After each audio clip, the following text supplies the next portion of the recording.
આણંદ જિલ્લાના ખંભાતના નગરા ગામના દર્શન પટેલ નામના યુવાને ઘરના રૂમમાં એરોપોનિક ટેકનોલોજીથી કાશ્મીર જેવું વાતાવરણ બનાવીને રૂમમાં માટી વગર કેસર ઉગાડ્યું, જેમાં દર્શન પટેલ દ્વારા જણાવવામાં આવ્યું હતું કે તેઓ કેસરની ખેતી વિશે ઘણા લાંબા સમયથી સંશોધન કરી રહ્યા હતા અને તેમણે આ વર્ષે કાશ્મીર જઈને કેસરની ખેતીને નજીકથી નિહાળી અને કેસર વિશે માહિતી મેળવી અને ત્યાંથી જ 200 કિલો જેટલા કેસરના બીજ ખરીદ્યા હતા।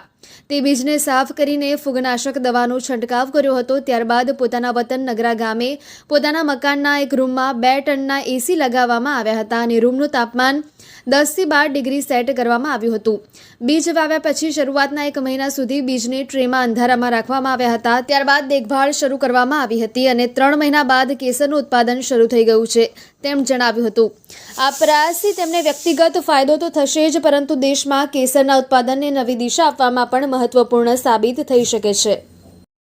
નમસ્કાર દર્શક મિત્રો, મારું નામ દર્શનકુમાર મહેશભાઈ પટેલ છે। હું ગામ નગરાનો રહેવાસી છું। આપણા આણંદ અને ખંભાત તાલુકામાં સર્વપ્રથમ એરોપોનિક ટેકનોલોજી લઈને આવ્યો છું, જેનાથી કેસર સક્સેસફુલી ખીલી ઉઠ્યું છે, જેના વિશે હું તમને થોડી ઘણી માહિતી આપીશ। તો માહિતીમાં કહું તો આ વસ્તુ કરવાનો વિચાર મને કંઈક ને કંઈક એવું કરવું હતું, કંઈક અલગ અને ઇનોવેશન લાગે આપણી બાજુ। તો એમાં મોડર્ન ફાર્મિંગમાં મને જાણવા મળ્યું કે જે વર્લ્ડનું મોંઘામાં મોંઘું સ્પાઇસીસ જે છે, જે કેસર છે, જે ફક્ત કાશ્મીરમાં ઉગે એ જ એની પોસિબિલિટી છે, બીજે કરવું શક્ય નથી। તો આ ટેકનોલોજીથી આ વસ્તુ શક્ય બની છે।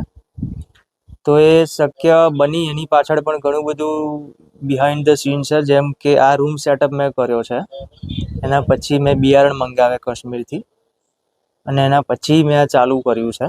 એને સ્ટેપ બાય સ્ટેપ એની રિક્વાયરમેન્ટ પ્રમાણે જે બી તાપમાન, ભેજ અને લગતું જે કંઈ પણ છે એ મેં એઝ અ આર્ટિફિશિયલ આપ્યું છે। અને બેઝિકલી ખેતીની વાત કરીએ તો આપણે બહાર વાતાવરણને અનુકૂળ રહેવું પડે છે, એની ઉપર નિર્ભર રહેવું પડે છે, જ્યારે આને એવું નિર્ભરનું એવું કંઈ છે નહીં, કેમ કે આ ટેકનોલોજીમાં જ આપણે જાતે એને મેન્ટેન કરવાનું છે, એનાથી આ શક્ય બની શક્યું છે। અને આની વાત કરું તો આ ટેકનોલોજીની અંદર આ વગર માટી આપણે ઉગાડ્યું છે, એક સૌથી વધુ અટ્રેક્ટિવ ઓપ્શન હતો, અટ્રેક્ટિવ વસ્તુ હતી જેમાં મને વધારે ઇન્ટરેસ્ટ જાગ્યો કે વગર માટીએ સારું કેમનું શક્ય છે, પણ આ શક્ય બન્યું છે। આ ટેકનોલોજીથી વગર માટીએ ઉગે છે, પ્લસ બહાર કરતાં અને કોઈ જીવજંતુ, કોઈ ફંગસ કે એવું કંઈ લાગવાનું શક્યતા નાને બરાબર છે, કેમ કે એમાં ક્લોઝ એન્વાયરમેન્ટ છે, રૂમ બંધ હોય છે, એટલે કંઈ એવું આવવાની કોઈ શક્યતા છે જ નહીં, કેમ કે એને ચાલુ કર્યા પહેલાં પણ એની ઘણી બધી એવી ટ્રીટમેન્ટ હોય છે, બિયારણથી લઈને રૂમથી લઈને, જેની અંદર આખી ટ્રીટમેન્ટ પછી જ આ બધું સ્ટાર્ટ કરવામાં આવે છે, જેથી કરીને આને કોઈ પણ ફંગસ કે કંઈ પણ એવું લાગે નહીં, પ્લસ આની ગ્રોથ સારો એવો